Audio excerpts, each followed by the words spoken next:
Je dois vous avouer qu'il n'y a rien de plus naturel et de plaisant que d'adresser à un public dont on connaît le métier.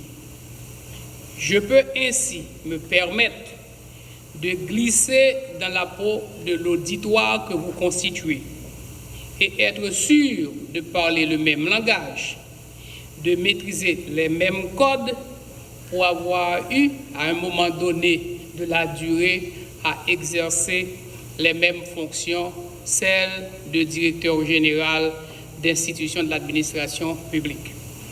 Mesdames et messieurs les directrices générales et directeurs généraux, vous l'aurez compris, je me sens donc particulièrement à l'aise parmi vous et heureux de m'adresser à vous ce matin à l'occasion de l'ouverture des travaux de ce premier forum des directeurs généraux organisé par cette administration.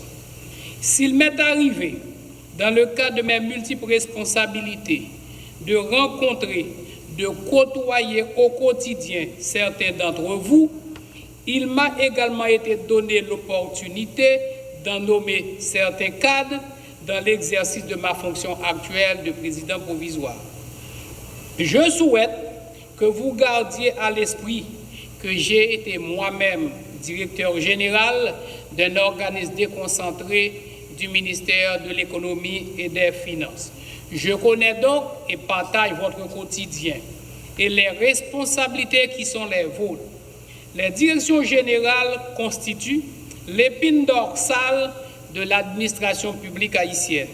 Elles représentent également la continuité en matière de gestion administrative et de services rendus aux administrés dans le fonctionnement de l'appareil d'État.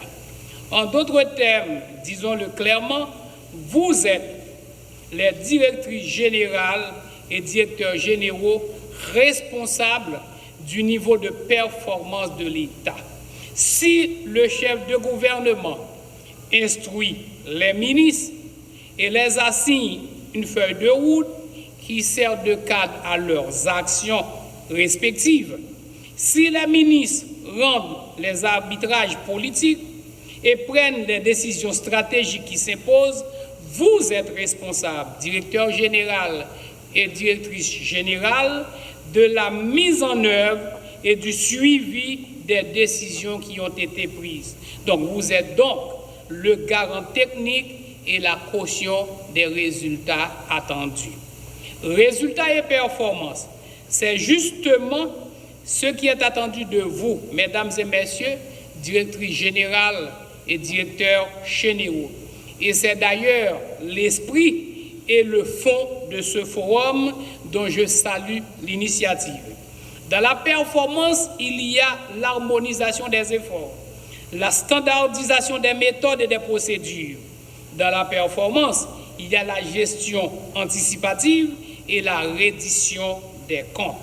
Enfin, dans la performance, il y a planification adéquate, axe des actions entreprises pour le bon fonctionnement institutionnel et pour l'amélioration des services aux citoyens.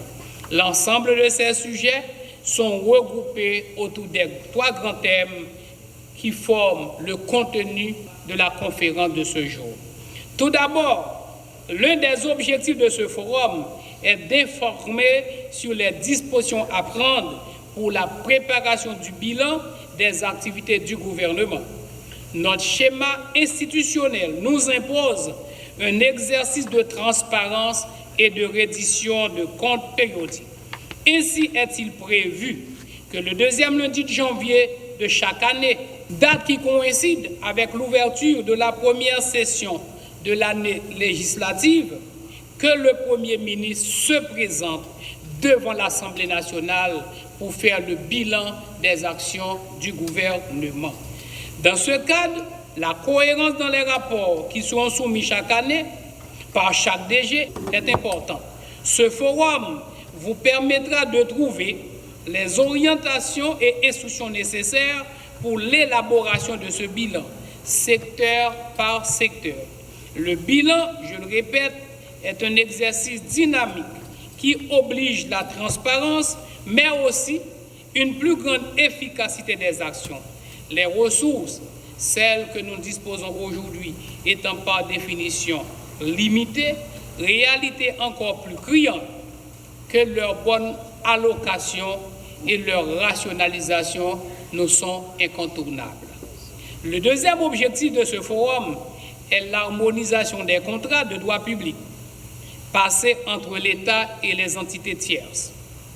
Personne physique ou morale, pourvoyeuse de biens ou de services, il y a nécessité d'harmoniser, de standardiser les procédures et les documents utilisés. C'est ainsi qu'il sera particulièrement mis en phase sur les spécimens de contrats utilisés au sein de cette même administration qui est la nôtre. Le cadre normatif et légal qui régit la matière, ainsi que le rôle dévolu à la Cour supérieure des comptes et du contentieux administratif, vous me permettez de saluer l'arrivée d'un des principaux conseillers de cette Cour, le conseiller Montpréville Saint-Just. Troisièmement, j'avais parlé de gestion anticipative et proactive de la chose publique. L'une des responsabilités de l'État, dans le cadre de son attribution de protéger les citoyens, est d'identifier les risques réels et potentiels que peut affronter la population et de prendre les mesures de mitigation adéquates pour en atténuer les effets. Nous savons que notre pays est des points de vue systémiques et géographiques extrêmement fragiles. Le passage de l'ouragan Mathieu vient encore une fois de nous le rappeler. Nous sommes en effet exposés régulièrement à des catastrophes. Des cyclones en Haïti, il y en aura toujours. Des tremblements de terre en Haïti, il y en aura toujours. Nous sommes situés dans le couloir des tempêtes et des ouragans. Il n'y a pas de doute à avoir, ni de question à savoir si Haïti sera une nouvelle fois frappée par un tremblement de terre ou un ouragan. La question est simplement quand et de quelle intensité. Et qu'est-ce que nous devrions faire pour en limiter l'ampleur des dégâts. Mesdames et messieurs, voici les principaux thèmes qui sont proposés au menu de votre journée de travail. À la fin de ce forum, ce socle essentiel de l'admission publique que vous représentez doit sortir bien informé et édifié sur le rôle que vous avez à jouer et les attentes qui sont placées en vous pour assurer le leadership nécessaire et suffisant pour mobiliser vos équipes pour la mise en application des mesures appropriées. Enfin, mesdames et messieurs, je ne saurais terminer cet échange avec vous sans dire un mot sur un échéancier majeur et un rendez-vous crucial qui nous attend, les élections. Nous sommes à jour J, -4. Et vous connaissez tous l'importance des prochaines élections pour l'avenir démocratique de notre pays. La population a besoin de dirigeants légitimement élus pour élaborer et mettre en œuvre des politiques publiques capables de répondre à ses besoins. Les défis économiques, sociaux, environnementaux et humains qui sont devant nous sont grands. Il nous faut des hommes et des femmes disposant de toute la légitimité constitutionnelle et populaire nécessaire pour les affronter. C'est ce que ces élections sont appelées à nous apporter. Avec le Premier ministre, je le répète, avec le Premier ministre, un ancien collègue de travail, un ami, nous n'avons ménagé aucun effort pour organiser et réussir de bonnes élections impartiales, honnêtes, inclusives, crédibles, transparentes. Vous avez tous, à quelque titre ou à un autre, contribué à rendre possible cet échéancier indispensable pour l'avenir de notre pays. C'est le train de la dernière chance. Si on veut vraiment mettre ce pays sur les rails de la stabilité politique et augurer de jours meilleurs pour les générations futures, c'est plus que jamais le moment. En tant que dirigeant, vous avez la responsabilité historique, nous tous ici, ministres, directeurs généraux, premiers ministres, présidents, fonctionnaires de l'État. J'invite chacun de vous à jouer sa partition pour que ces élections soient exemplaires à tous les égards. Mesdames et messieurs, directrices générales, directeurs généraux, mes derniers mots seront pour vous féliciter et vous remercier de votre travail, de votre collaboration, de votre professionnalisme au service de l'État, de notre pays. Je prends toujours plaisir à dire que je suis un serviteur public.